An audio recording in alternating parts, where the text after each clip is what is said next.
అనుకున్నప్పుడు అందరూ ఏమన్నారంటే మీరు వస్తే ఇది మాకు ఈ రిలీఫ్ ఆపరేషన్స్కి ఇబ్బంది అయిపోద్ది మాకు, దయచేసి మీరు ఈ రిలీఫ్ ఆపరేషన్ మీరు అడ్డమైపోతారని చెప్పేసి వారి సూచన మేరకు నేను ఆగిపోవాల్సి వచ్చింది. ఇప్పుడు కూడా ఒకసారి వాళ్ళ నిర్ణయం తీసుకొని వాళ్ళు టేక్ ఎక్కాలి, వెళ్తే అది సహాయపడాలి కానీ మళ్ళీ ఇంకొక కేయాటిక్ మీకు తెలుసు, అందుకని దాన్ని దృష్టిలో పెట్టుకుని కొంచెం చట్టపాయిస్తున్నాను అంతే విషయం లేదు. కొంచెం ఇబ్బంది లేదంటే ముందు మెయిన్ అధికారులు పాపం గత 72 గంటల నుంచి వాళ్ళు నలిగిపోతాను నిద్రాహారాలు లేకుండా. సో వాళ్ళని దృష్టిలో పెట్టుకొని మళ్ళీ నేను వెళ్ళి అది సహాయపడాలి కానీ మళ్ళీ అది అదనపు బరువు అయితే మళ్ళీ రెస్క్యూ ఆపరేషన్స్ ఇబ్బంది కలగకూడదని చెప్పి నేను దాన్ని దృష్టిలో పెట్టుకొని నేను స్వయంగా నేను పర్యవేక్షిస్తున్నాను.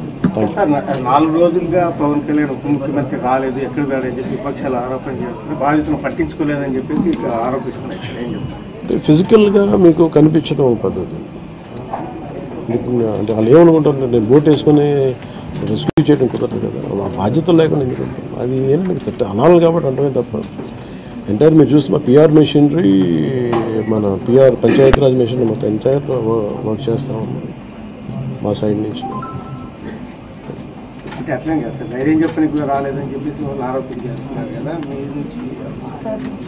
అది నేను అట్లా అనుకోవట్లేదు. అంటే ఏమైపోతుంది, ధైర్యం చెప్పడానికి వెళ్ళి ఒక్కసారి మీద పడ్డారు అనుకోండి, పరిస్థితులు ఎలా ఉన్నాయంటే ఇప్పుడు నేను మొన్న పింఛన్ డ్యామ్ దీనికి వెళ్ళాను, నేను వెళ్ళి సహాయ కార్యక్రమం అంటే నేను ఒక ప్రత్యేకమైన పరిస్థితిలో ఉన్నాను, అది మీరు అర్థం చేసుకోవాలి.